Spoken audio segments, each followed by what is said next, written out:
दर्शकबिन नमस्कार। तपाईँ यतिखेर हेर्दै हुनुहुन्छ रेडियो टिभी नेपाल र रेडियो टिभी नेपालमा तपाईँ नयाँ आउनुहुन्छ भने सब्स्क्राइब गर्नुहोस् र सँगै आउने बेललाई पनि दबाउनुहोस्। आज हामीले एउटा विशेष भिडियो तपाईँ माझ लिएर आउँदैछौँ। हामीले एउटा एकदमै प्रतिभावान भएको व्यक्तिलाई भेटाएका छौँ जुन हुनुहुन्छ है। उहाँको प्रतिभा हेर्नुभयो भने तपाईँले थाहा पाइसक्नुहुन्छ कुन रहेछ, कतिको प्रतिभा छ है, उहाँकोसँग कतिको ट्यालेन्ट छ भनेर उहाँको प्रतिभा तपाईँले हेरेर सुनेर थाहा पाइसक्नुहुन्छ। म उहाँसँग कुराकानीमा जोडिन्छु। स्वागत छ यहाँलाई रेडियो टिभी नेपालमा। धन्यवाद।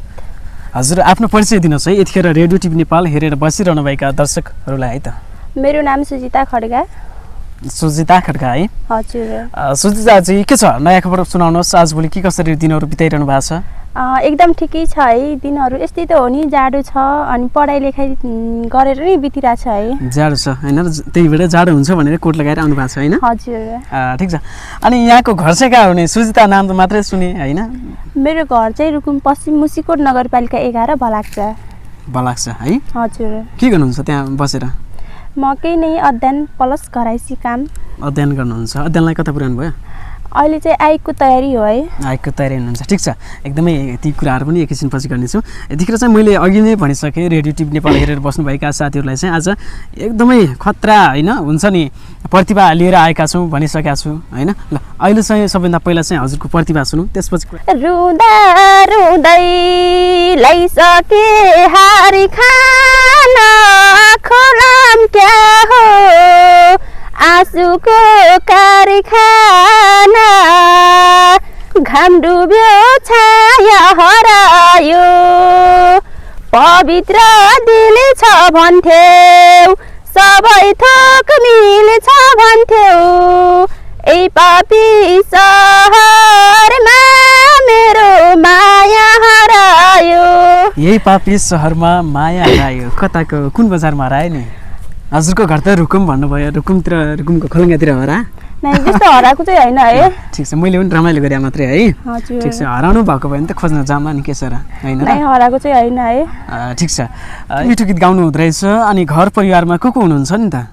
घर परिवारमा चाहिँ मम्मी बुवा हजुरआमा हजुरबुवा भाइ बहिनी भाउजू दाइ बदा हुनुहुन्छ है। सबै सन्चै आरामै हुनुहुन्छ होला? हजुर, एकदमै। के छ त हजुरको गीत सङ्गीतको क्षेत्रमा लाग्नु भएको छ, आवाज पनि त्यत्तिकै दमदार छ होइन र लोकदोरी गायिका भन्दा पनि फरक नपर्ला र होइन र? एकदमै त्यति मिठो स्वर छ। अनि घर परिवारबाट कतिको साथ सपोर्ट छ नि त? घर परिवारबाट अब साथ सपोर्ट त अब सकेसम्म त साथ सपोर्ट छ, तर पनि आर्थिक स्थिति एकदमै कमजोर छ है। ठिक छ, अब आर्थिक स्थिति त सबैलाई त्यस्तै नै हो होइन। अब मेहनत गर्दै जानुपर्छ। अब आर्थिक स्थिति कमजोर छ भनेर पनि आफू त्यो निराश भएर त्यो बस्नु हुँदैन। अहिले चाहिँ धेरै हुन्छ नि प्रोग्रामहरू हुन्छन् होइन, प्रतिस्पर्धा गर्नु पऱ्यो। धेरै प्रोग्रामहरू हुन्छ नि भोइस अफ नेपाल होइन, यस्ता प्रोग्रामहरू धेरै छन्। आफ्नो प्रतिभा ट्यालेन्ट गरेर आफू पनि केही माथि बढ्ने त्यो माध्यमहरू पनि धेरै छन् होइन र? त्यसरी आफ्नो ट्यालेन्टलाई होइन आफ्नो मेहनत गर्दै जानुहोस्, अगाडि बढ्दै जानुहोस्, राम्रो हुन्छ। फेरि यतिखेर हामी एउटा गीत सुन्छौँ है। फलाम्बाङ्गो बनायो आरनले मन बानियो मायाकै कारणले बनकी चरी हे बनकी चरी बनाइमा रमायो सँगै जीवन काटौला भन्ने मुयाले अन्तै घरबारी जमायो ओ मेरो मुयाले अन्तै घरबारी जमायो। जब सँगै घरबार काटौँला भनेको मान्छे चाहिँ अन्तै घरबार जमाइदियो होइन र? होइन है, त्यस्तो चाहिँ गीतमा मात्रै हो त? हजुर। त्यस्तो हुन्छ नि, माया प्रेमको जालमा पर्नु भएको छ कि छैन त? नै, परेको छैन। परेको छैन? यति चिटिक्क पर्नु भएको छ अनि माया प्रेममा पर्नु भएको छैन भनेर हामी कसरी विश्वास गर्ने?